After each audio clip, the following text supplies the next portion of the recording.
4 آدمی ایسے گزرے ہیں جن کی حکومت پوری دنیا پہ رہی ہے، ان کی موجودگی میں کوئی دوسرا بادشاہ اور حاکم نہیں، 2 مسلمان ہیں 2 کافر ہیں۔ اللہ کے پیارے نبی حضرت سیدنا سلیمان علیہ السلام، کل جہان کی بادشاہت تھی آپ کے پاس، اور صرف انسانوں پہ نہیں، جنوں پہ بھی ہے، جانوروں پہ اور پرندوں پہ بھی حکومت ہے۔ آپ کا تخت ہوا میں اڑا کرتا تھا۔ دوسری وہ عظیم ہستی حضرت سکندر ذوالقرنین، قرآن کے اندر بھی ان کا ذکر ہے، واحد حاکم ہے پوری دنیا کے۔ یہ تھے مسلمان۔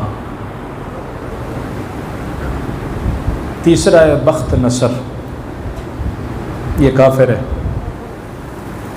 چوتھا ہے نمرود۔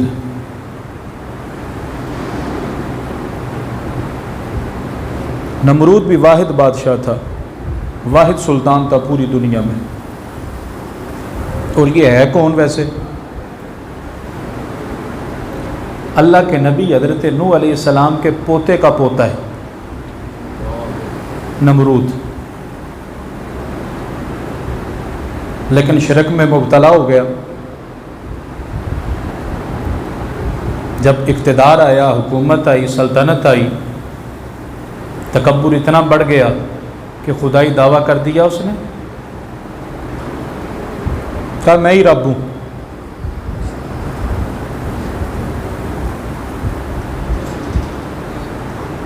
اب جو بھی اس کے دربار میں آتا، کلام بعد میں کرتا، پہلے اس کو سجدہ کرتا، خدا بنا بیٹھا تھا، اتنا اکڑ گیا۔ اور اس کا دور سلطنت 2-3 سال کا نہیں، یہ 5 سال حکومت نہیں، 10 سال نہیں، 100 سال نہیں، 800 سال رہا ہے۔ ایک رات اپنے محل میں سو رہا ہے، ایک خواب اس کو آیا، اس خواب سے بڑا گھبرا گیا، فوراً اٹھا، اپنے وزیروں کو کہنے لگا جو نجومی ہیں نا ان کو بلا کے لاؤ۔ فوراً دربار کے اندر نجومیوں کو حاضر کیا گیا، بڑے تجربہ کار جو تھے۔ کہنے لگا میں نے یہ خواب دیکھا ہے، اس کی تعبیر بتاؤ۔ انہوں نے جو خواب سنا، کہا بادشاہ تو گیا،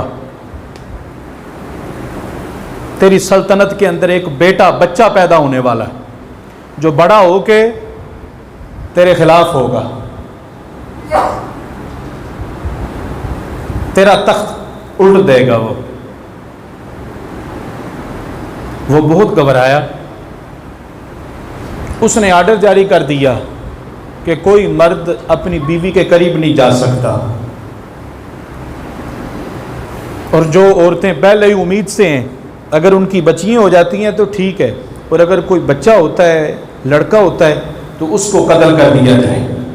وہی معاملہ سیم جو فرعون نے کیا تھا، لیکن اللہ جس کی حفاظت فرمائے۔ حضرت ابراہیم علیہ السلام کی والدہ یہ امید سے ہوئی، حالانکہ نمرود کے جو فوجی تھے، کرندے درندے جو ہے وہ پورے ملک میں گشت کر رہے تھے اور ہر عورت کا جائزہ لیتے تھے۔ آپ کو پتہ ہے جب عورت کے پیٹ میں بچہ ہوتا ہے تو پیٹ تھوڑا سا بڑا ہوتا ہے، تو نمرود کے فوج کے جو سپاہی تھے وہ ایک ایک عورت کو دیکھتے تھے، جس کا پیٹ بڑا ہوتا اس کو قتل کر دیتے تھے۔ لیکن اللہ پاک نے حضرت ابراہیم علیہ السلام کو کیسے بچایا؟ آپ کی والدہ امید سے تھی، حضرت ابراہیم اپنی والدہ کے پیٹ میں ہیں، لیکن اللہ نے حضرت ابراہیم کی والدہ کا پیٹ بڑھنے نہیں دیا ہے۔ اللہ اکبر۔ نمرود نے بڑا زور لگایا، کہ نبی کا میلاد نہ ہو، نبی کا میلاد رک جائے، بڑا زور لگایا۔ اب دیکھو نا پوری دنیا پہ بادشاہ ایک ہو، کتنی اس کی طاقت ہوگی، کتنی پاور ہوگی، جتنے حاکم ہیں وہ سارے اس کے آگے جھکے ہوں، اس کی حاکمیت کو مانتے ہوں، پوری دنیا پہ ایک ہی بادشاہ ہے۔ اس نے اپنا پورا ٹل لگایا، اپنی طاقت کا استعمال کیا کہ نبی کا میلاد رک جائے، لیکن اللہ نے چاہا میرے نبی کا میلاد ہو کے رہے۔ سبحان اللہ۔ جب وقت آیا میلاد کا تو حضرت ابراہیم کی والدہ اپنے گھر سے نکلی، آبادی سے نکلی، محلے سے نکل کے باہر ایک غار میں پہنچ گئی۔ اس غار میں حضرت ابراہیم کا میلاد ہوا ہے۔ اللہ، چونکہ جو لڑکا بھی ہوتا تھا، بچہ ہوتا تھا، نمرود اس کو قتل کروا دیتا تھا، تو حضرت ابراہیم کی والدہ اسی غار میں آپ کو چھوڑ کے واپس آ گئیں۔ یہ اللہ کے نبی ہیں حضرت ابراہیم، ان کے ایک دو آزمائشیں یا امتحانات نہیں ہیں، پیدا ہوتے ہی امتحانوں کا سلسلہ شروع ہو چکا ہے۔ پیدا ہوتے ہی اللہ پاک نے خود حفاظت فرمائی حضرت ابراہیم کی۔ غار کے اندر حضرت ابراہیم رہے۔ جتنا عام بچہ ایک مہینے میں بڑا ہوتا ہے، اللہ کا نبی حضرت ابراہیم ایک دن میں اتنے بڑے ہو جاتے تھے۔ اللہ اکبر، اللہ اکبر۔ آپ کی والدہ آپ کو 2-4 دن کے بعد آتی تھی ملنے کے لیے، اور کیا دیکھتی تھی کہ حضرت ابراہیم اپنا انگوٹھا منہ میں لے کے چوس رہے ہیں، اور اللہ پاک نے حضرت ابراہیم کے انگوٹھے میں دودھ کو جاری فرما دیا ہے۔ اللہ اکبر، اللہ اکبر۔ بڑے ہوتے گئے، کچھ جوان ہو گئے تو پھر آپ کو آبادی میں لے کے آئے۔ آپ کے جو والد گرامی ہیں حضرت طارق بولیں یا طارق بولیں، دونوں طرح ٹھیک ہے۔ کچھ لوگ کہتے ہیں کہ آپ کا جو والد تھا وہ آزر تھا۔ آزر والد نہیں، چاچا ہے، کیونکہ وہ مشرک ہے، وہ بے ایمان ہے، اور مشرک ناپاک ہوتا ہے۔ اللہ کے نبی کا جو والد ہے، باپ ہے، وہ پاک ہے، کیونکہ نور مصطفیٰ، یہ نور مصطفیٰ ان کی پشتوں سے ہوتے ہوئے آیا ہے۔ سمجھ رہے ہو بات؟ یہ حضور کے آبا ہیں، باپ دادا ہیں، اس لیے جو والد ہیں وہ حضرت طارق ہیں، طارق۔ اور آپ موحد تھے، اللہ کو ماننے والے تھے، بتوں کے پجاری نہیں تھے۔ وہ معاملہ ایسے ہوا کہ آپ کے والد گرامی حضرت ابراہیم ابھی بچپن میں تھے کہ آپ کے والد گرامی کا وصال شریف ہو گیا۔ جو چاچا تھا نا آزر، ان کے پاس رہے آپ، پرورش اس نے کی ہے۔ تو چونکہ قرآن پاک میں ابی کا لفظ ہے، ابن باپ کو کہتے ہیں، تو اس سے کئی لوگوں کو دھوکہ لگا ہے کہ ابن باپ کو کہتے ہیں، تو حضرت ابراہیم نے اپنے چچا آزر کو ابی کہا ہے، ابن کا لفظ استعمال کیا ہے۔ تو یاد رکھیں عربی زبان کے اندر بڑی وسعت ہے، جس طرح ابن کا معنی باپ ہوتا ہے، اسی طرح چچا بھی ہوا کرتا ہے۔ سمجھ آئیے؟ چونکہ اس کے گھر میں رہے، اس نے پرورش کی اور تھا بھی چچا، اس لیے آپ نے ابھی کا لفظ استعمال کیا ہے۔ باپ نہیں تھا، چچا تھا۔ اور کتنا بڑا مشرک تھا۔ ایک ہوتا ہے بتوں کی پوجا کرنے والا، وہ بتوں کی صرف پوجا نہیں کرتا تھا بلکہ بتوں کو تراشا کرتا تھا، بتوں کو بنایا کرتا تھا اور بتوں کو بیچا کرتا تھا۔ اللہ اکبر۔ حضرت ابراہیم جب جوان ہوئے تو آپ کے چچے آزر نے کہا کہ یہ بت جو ہے نا، یہ جایا کرو بازار میں اور بیچ کے آیا کرو۔ آپ نے فرمایا ٹھیک ہے۔ آپ کا چچا اس کو تراشتا، اچھے انداز سے اس کو بناتا اور کہتا جاؤ بیچ آؤ۔ حضرت ابراہیم بتوں کے گلے میں رسا ڈال کے گھسیٹتے ہوئے لے جاتے اور آوازیں لگاتے جس نے اپنا خدا لینا ہے لے لے۔ اللہ اکبر، اللہ اکبر۔ پھر وہ وقت بھی آیا، اللہ کی طرف سے حکم آیا کہ اے میرے نبی اب تبلیغ کرو۔ اپنی قوم کے اندر کھڑے ہو گئے، جوان تھے، چونکہ آپ جو جوانی آپ نے جوان جو ہوئے ہیں وہ تو غار کے اندر ہوئے ہیں نا، اب جو آئے اپنی قوم کے اندر تو فرمانے لگے کہ میرا رب کون ہے۔ یہ تبلیغ کا انداز ہے، یہ نہیں کہ آپ کو علم نہیں کہ میرا رب کون ہے۔ اللہ کے نبی کو سب کچھ پتا ہوتا ہے، فرمایا مجھے کون پالنے والا ہے، میرا رب کون ہے، مجھے بتایا جائے۔ تو قوم نے کہا یہ ستارہ۔ کہا اچھا یہ میرا رب ہے، یہ میرا رب ہے۔ صبح ہوئی تو ستارہ ختم ہو گیا۔ فرمایا یہ ستارہ تو ختم ہو گیا، ڈوب گیا، جو ڈوب جائے وہ رب تو نہیں ہوا کرتا۔ سبحان اللہ۔ ہاں میرا رب کون ہے؟ کہا یہ چاند ہے، چونکہ وہ بڑا تھا ستارے سے۔ کہا اچھا یہ میرا رب ہے۔ ساری رات گزر گئی، جب صبح ہونے کے قریب تو وہ چاند بھی ختم ہو گیا، ڈوب گیا۔ کہا یہ بھی ڈوب گیا، تو رب تو ڈوبا نہیں کرتا۔ کہا اچھا اب دن چڑھا تو سورج نکلا، سورج طلوع ہوا، تو لوگوں نے کہا یہ ہے رب، یہ بڑا رب ہے ہمارا۔ کہا اچھا دن ڈھلتا گیا ڈھلتا گیا ڈھلتا گیا، مغرب کے قریب سورج غروب ہو گیا۔ حضرت ابراہیم علیہ السلام نے فرمایا یہ میرا رب تو نہیں ہے، جو رب ہوتا ہے وہ ڈوبا تو نہیں کرتا، جو رب ہوتا ہے وہ تو ڈوبتوں کو بھی ترا دیا کرتا ہے۔ تو یہ جو ہے وہ حضرت ابراہیم کا انداز تبلیغ ہے۔ قوم کا میلہ لگا کرتا تھا، ہر سال میلے پہ جو قوم تھی بابل کی وہ جایا کرتی تھی۔ حضرت ابراہیم علیہ السلام کو بھی دعوت دی، کہا آؤ۔ آپ نے فرمایا نہیں میں نہیں جانا۔ ان کا انداز کیا تھا کہ صبح سویرے انہوں نے کھانا وغیرہ پکانا ہے، مٹھائیاں وغیرہ بت خانے لے جانے، اپنے بتوں کے سامنے ان کو رکھ دینا ہے، اور پھر آبادی کے باہر ٹھیک ہے ایک جنگل ہے، وہاں پہ جا کے وہ میلہ کیا کرتے تھے۔ اور جب شام کو آتے تھے بت خانے جاتے سیدھا، وہ جو کھانا وغیرہ بتوں کے سامنے رکھا ہوتا ان کو اٹھاتے، کچھ وہیں پہ تقسیم کر دیا کرتے تھے، باقی اپنے گھر لے آتے تھے۔ تو کہا ابراہیم چلو میلے پہ۔ فرمایا میں نے نہیں جانا۔ جو اللہ کے پیارے ہوتے ہیں وہ میلیاں تے نہیں جاندے، سمجھ آئی جے؟ میلیاں تے نہ جایا کرو، جانا ہے تو اللہ کے ولی کے عرس پہ جایا کرو۔ میلہ اور شے ہے اور عرس اور شے ہے۔ میلہ وہ ہوتا ہے جہاں پہ تماشے ہوتے ہیں، سمجھ آئی؟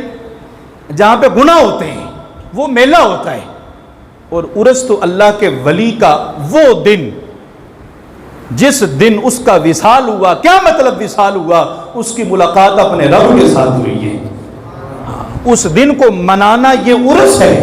عرس پہ جایا کرو، میلوں پہ نہ جایا کرو۔ تو ساری قوم میلے پہ چلی گئی، حضرت ابراہیم سیدھا بت خانے پہنچ گئے۔ دیکھے بڑے بڑے کھانے پڑے تھالوں کے اندر، بتوں سے کہنے لگے وہ کھاتے نہیں ہو تم؟ کی گل ہے، ایسے مزیدار کھانے، اتنے زیادہ کھانے، چپ کر کے کھڑے ہو، کھاتے نہیں ہو؟ وہ خاموش کھڑے رہے۔ حضرت ابراہیم علیہ السلام نے کلاڑا پکڑا، ان کو توڑنا شروع کیا، کسی کا ناک کاٹ دیا، کسی کا ساری قلم کر دیا، کسی کے کان کاٹ دیے، کسی کے بازو کاٹ دیے، کسی کی ٹانگیں توڑ دی، کسی کو ریزہ کر دیا آپ نے۔ سارے جو چھوٹے چھوٹے بت تھے ان کے معبود باطلہ جو تھے ان کو پاش پاش کر کے جو کلاڑا تھا وہ سب سے بڑے بت کے کندھے پہ رکھ دیا، خود واپس آ گئے۔ شام کو جو قوم واپس آئی میلہ کر کے سیدھا بت خانے گئی تو کیا دیکھا، کھانا بکھڑا ہوا ہے اور ہمارے جو رب ہیں وہ ٹوٹے ہوئے ہیں۔ انہوں نے تو کہرام مچا دیا، یہ کس نے ظلم کیا ہمارے ربوں کے ساتھ، ہمارے خداؤں کے ساتھ یہ ظلم کس نے کیا آخر؟ اللہ اکبر۔ کہنے لگے ایک نوجوان ہے جس کو ابراہیم کہا جاتا ہے، وہ ہمارے خداؤں کی بڑی مذمت کرتا ہے، یہ یقیناً اسی کا کام ہے۔ اللہ اکبر۔ ساری قوم پہنچ گئی نمرود کے پاس، بہت بڑا اجتماع ہے، مجمع لگا ہوا ہے، کیونکہ ساری قوم تو مشرک تھی نا، ہر بندہ تو بتوں کو پوجنے والا تھا. کہرام مچ گیا، یہ ہوا کیا ہے؟ ہمارے خداؤں کو توڑ دیا، اتنا بڑا ظلم کیا. اکیلے تنے تنہا حضرت ابراہیم، اللہ کا یہ پیغمبر ہے، بلایا گیا، پوچھا ابراہیم ہمارے خداؤں کے ساتھ یہ کام تم نے کیا؟ تو آپ فرمانے لگے اس سے پوچھو، کلاڑا تو اس کے کندھے پہ ہے نا، اس سے پوچھو، اس نے تو نہیں کیا. کہیں ان کی آپس میں لڑائی ہو گئی ہو، بڑا کہنے لگ پڑا ہو کہ میری موجودگی میں تم کہاں سے خدا بن گئے، چلو نکلو. یا چھوٹوں نے کوشش کی ہو ہم سب مل کے بڑے کو ختم کر دیں تاکہ ہماری خدائی چلے، اور بڑے نے سب کو مار دیا ہو. اللہ اکبر. فرمایا ان سے پوچھ لو، بڑے سے پوچھ لو، بڑا نہیں بولتا، چھوٹوں سے پوچھ لو کیسے خدا ہو، تمہیں مارا گیا تم نے چوں بھی نہیں کی. اللہ اکبر. ساری قوم کے سر جھک گئے ایسے. ہر بندہ اپنے آپ کو ملامت کرنے لگا، ہر بندہ کہہ رہا تھا او ظالم، او ظالم، وہ تو کن کی پوجا کرتا رہا ہے جو بول بھی نہیں سکتے، جو یہ بھی نہیں بتا سکتے کہ ہمیں مارا کس نے ہے، توڑا کس نے، جو اپنی مدد بھی نہیں کر سکتے.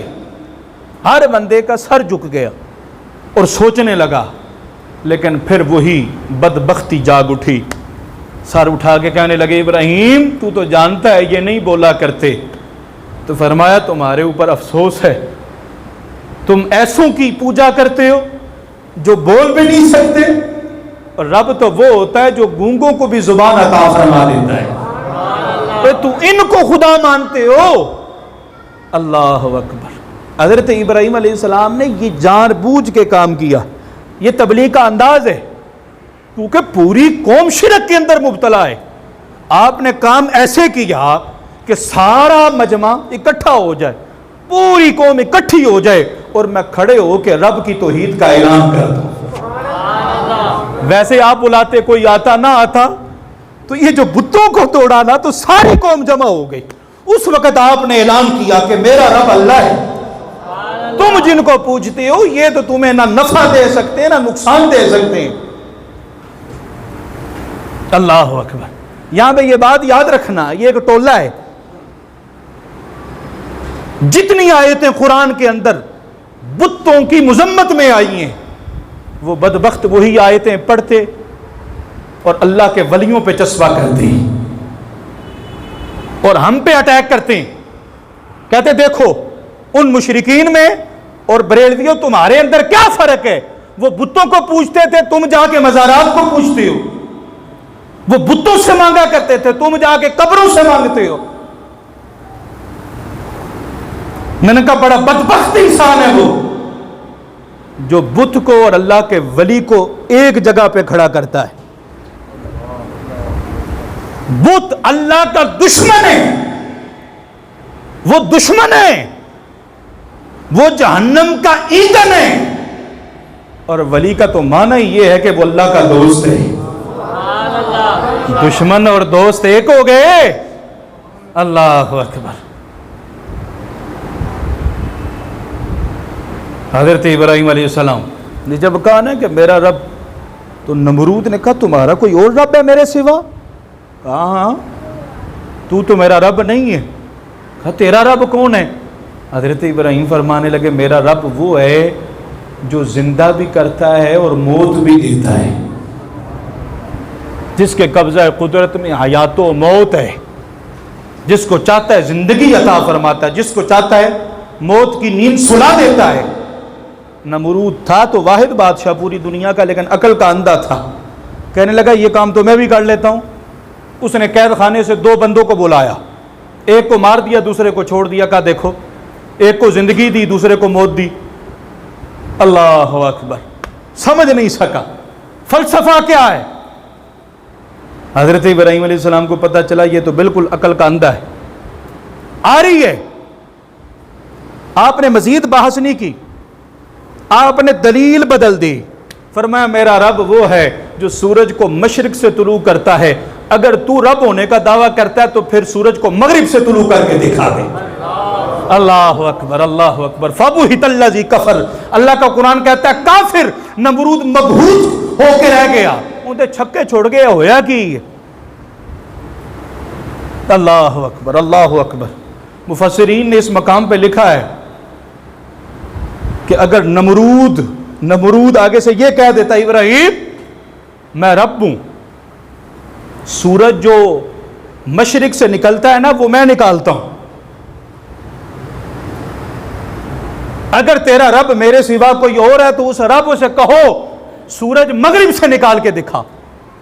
جو حضرت ابراہیم نے کہا اگر وہ یہی کہہ دیتا آگے سے کہ نہیں سورج کو تو میں نکالتا ہوں مشرق سے، تم اپنے رب کو کہو مغرب سے نکال کے دکھائے، تو مفسرین نے لکھا ہے اگر وہ آگے سے یہ دلیل دیتا اور یہ دعویٰ کر دیتا تو اللہ تعالیٰ حضرت ابراہیم کے کہنے پہ سورج کو مغرب سے بھی نکال دیا. اللہ اکبر اللہ اکبر اللہ اکبر. جب بندہ دلیل سے بے بس ہو جائے تو پھر کیا کرتا ہے؟ گالی گلوچ، گالی یا گولی، مار دھاڑ، ختم کر دو، صفایا کر دو. کہا یہ تو ایسے نہیں مانتے. پورے مجمع میں ایک بادشاہ کو جو خدائی دعویٰ کرنے والا ہے لاجواب کر دیا. کہا اچھا تمہارے بتوں کو توڑا، خداؤں کو توڑا ہے، اپنے خداؤں کی مدد کرو، اس ابراہیم کو آگ میں ڈال دو. اعلان ہو گیا سرکاری طور پہ. 4 دیواری بنائی گئی، اس کے اندر لکڑیوں کو جمع کیا گیا. کتنا عرصہ؟ 1 مہینہ، 30 دن تک. اور ایسے کوئی بدبخت تھے، عورتیں اگر بیمار ہو جاتی تو وہ منت مانگا کرتی تھی کہ اگر میں ٹھیک ہو گئی نا تو ابراہیم کو جلانے کے لیے میں بھی اپنی لکڑیوں کا حصہ ڈالوں گی. یہ جو عورتیں ہوتی ہیں نا یہ بڑی ناقص العقل ہوتی ہیں، کوئی تھوڑا بات کر دے اسے پیچھے چل پڑتی ہیں. آج بھی دیکھ لیں عورتیں کس طرح وہموں کا شکار ہیں. بات بات پہ یار کسی نے کچھ کروا دیا، ہر بات پہ کسی نے کچھ کروا دیا. تو یہ نظریں اس طرح کی نہیں ہوا کرتی. آج لوگ بڑی بڑی عجیب نظریں مانتے ہیں، منتیں مانگتے. تو دیکھیں نظر وہی ہے جو شریعت کے مطابق ہے. نظر یہ مانا کرو بیمار ہو اللہ مجھے اگر شفا دے دے تو میں 100 رکعت نفل پڑھوں گا، میں 3 دن روزہ رکھوں گا، میں قرآن پاک ختم کروں گا. سمجھ آ رہی؟ میں اللہ کے راستے میں اتنا پیسہ خرچ کروں گا، میں غریبوں کو کھانا کھلاؤں گا، میں یتیموں کو دوں گا کھانا. صحیح ہے؟ اس طرح کی نظر جو بےہودہ ہے، غیر شرعی ہے، وہ نظر نہیں. اگر کسی نے مان بھی لی تو پھر اس کو پورا نہیں کرنا. یہ نظریں نہیں ہوتی، یہ بے وقوفی ہے. مزاروں پہ جا کے دھاگے باندھ دینا، ایک کام ہو جائے دھاگا جا کے کھول دوں گے، تالے جا کے لا دینا. کیسے کام کر رہے ہو یار؟ جس کے مزار پہ جا کے کر رہے ہو ایسا کام، اس نے زندگی میں ایسے کام کیے ہیں؟ تو ساری زندگی نماز پڑھتے پڑھاتے گزر گئی، اللہ کے قرآن کی تبلیغ کرتے ہوئے گزر گئی، اللہ کرتے ہوئے گزر گئی. تم جا کے ادھر جا کے کھڑکیوں کو جا کے تالے لگا رہے ہو اور دھاگے باندھ رہے ہو. ان چیزوں کی شریعت کے اندر کوئی گنجائش نہیں، یہ حماقت ہے. بس اللہ کے نبی حضرت ابراہیم کو جلانے کے لیے 1 مہینے تک لکڑیاں سرکاری طور پہ، یعنی عام و خاص کو حکم دیا گیا، عوام بھی اس میں شامل تھی. سرکاری جو کرندے تھے وہ تو جمع کر ہی رہے تھے، جو عوام تھی نا، عام بندے، کیونکہ سب کے خداؤں کو حضرت ابراہیم نے توڑا تھا، سب کو غصہ تھا حضرت ابراہیم پہ. لکڑیاں جمع ہوتی گئی، پھر آگ جلائی گئی تو وہ آگ تو آسمانوں کے ساتھ باتیں کر رہی تھی. فضا پہ کوئی پرندہ بہت بلندی پہ بھی اگر اس سمت اس کے مقابل آتا تو اس کا بھی کباب بن جاتا تھا. کہا آگ تو جلا دی ہے، اب حضرت ابراہیم کو گرانا کیسے ہے؟ شیطان آ گیا. اتنی بڑی داڑھی تھی اس کی، اوپر بہت بڑا امامہ تھا، بڑا جبہ ڈال کے ہے، بزرگ جیسے ہوتا ہے، شیخ. کہا میں تمہیں مشورہ دیتا ہوں، منجنیق بناؤ. جس طرح آج کل توپیں ہیں نا، توپیں، تو یہ توپ کا کام پہلے دور میں منجنیق کیا کرتی تھی. وہ بانسوں کے ساتھ، لکڑیوں کے ساتھ باندھ کے، ٹھیک ہے، پتھر رکھا جاتا تھا اور پھر منجنیق کو کھینچ کے نیچے کیا جاتا تھا، پھر وہ اوپر آتی تھی، پتھر اگلے کو جا کے بچتا تھا. یہ جو قلعے وغیرہ فتح کرتے تھے یا اس طرح فوجوں کو آگے شکست دینی ہوتی تو دور سے منجنیق کا استعمال کیا کرتے تھے. تو سب سے پہلے جو منجنیق بنائی ہے وہ حضرت ابراہیم کے لیے بنائی ہے. آپ کو رسیوں کے ساتھ جکڑ کے منجنیق میں رکھ کے نیچے سے کھینچی گئی اور اللہ کے نبی حضرت ابراہیم اڑتے ہوئے جا رہے ہیں آگ کے اندر. فرشتوں کی بھی چیخیں نکل گئی، حوریں بھی رونے لگ پڑی، آسمان پہ ایک کہرام مچ گیا. مولا دیکھ، تیرا نبی، تیرا پیغمبر، پوری روئے زمین کے اوپر ایک ہی تو بندہ ہے جو تیرا نام لینے والا ہے. مولا بچا اس کو، بچا اس کو. اللہ نے فرمایا کیا، جاؤ جاؤ، اگر تم سے مدد لیتا ہے تو جاؤ مدد کر رہا ہو اس کی، جاؤ. ہوا کا فرشتہ آیا. اللہ کے نبی میں حاضر ہوں، میں ہوا کا فرشتہ ہوں، حکم ہو ایسی ہوا چلاؤں گا ساری آگ اس قوم کی طرف چلی جائے گی، آپ بچ جائیں گے. فرمایا نہیں، مجھے ضرورت نہیں ہے تیری، جا چلا جا. بارش کا فرشتہ آیا. کہا ابراہیم میں بارش کا فرشتہ ہوں، اگر حکم ہو تو اتنا پانی، اتنی بارش برساؤں گا کہ آگ بالکل بجھ جائے گی. فرمایا نہیں، مجھے ضرورت ہی نہیں ہے، تجھ سے مدد نہیں لینی. فرشتوں کا سردار جبریل آ گئے. اللہ کے نبی پیغمبر کوئی حکم، میں آپ کے لیے کچھ کر سکتا ہوں، آپ حکم کریں. فرمایا نہیں، تجھ سے بھی کوئی حاجت نہیں ہے، تجھ سے بھی کوئی سوال نہیں کرنا. یہاں پہ اس موقع پہ پھر وہ بولے. کہا دیکھو، اللہ کے علاوہ کسی سے مدد مانگنا جائز ہوتا تو اللہ کے نبی جبریل سے مانگ لیتے. میں نے کہا بدبختہ، اللہ کے نبی ابراہیم خلیل اللہ بڑے ہیں، جبریل چھوٹے ہیں، اور بڑا چھوٹے سے مدد نہیں مانگتا، چھوٹا بڑے سے مدد مانگا کرتا ہے.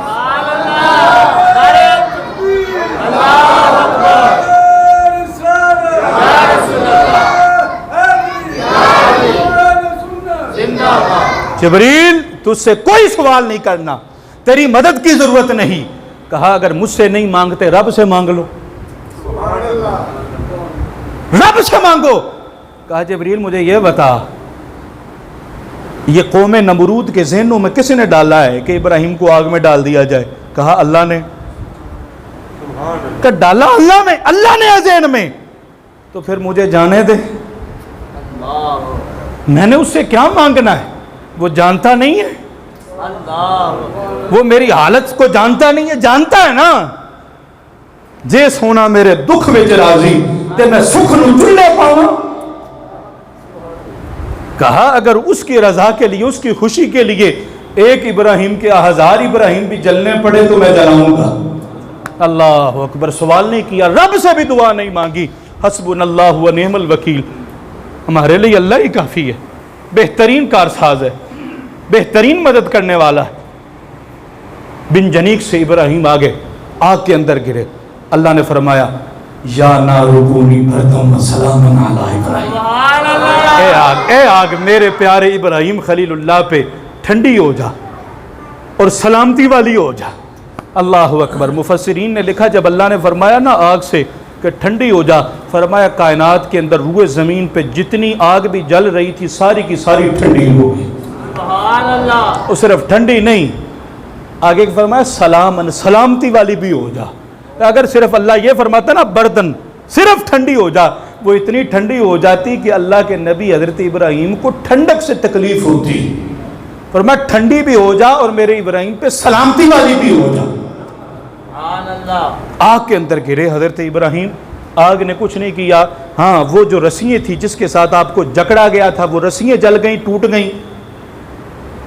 اللہ کے فرشتے اترے، انہوں نے آگ کے اندر بڑا خوبصورت باغیچہ بنا دیا.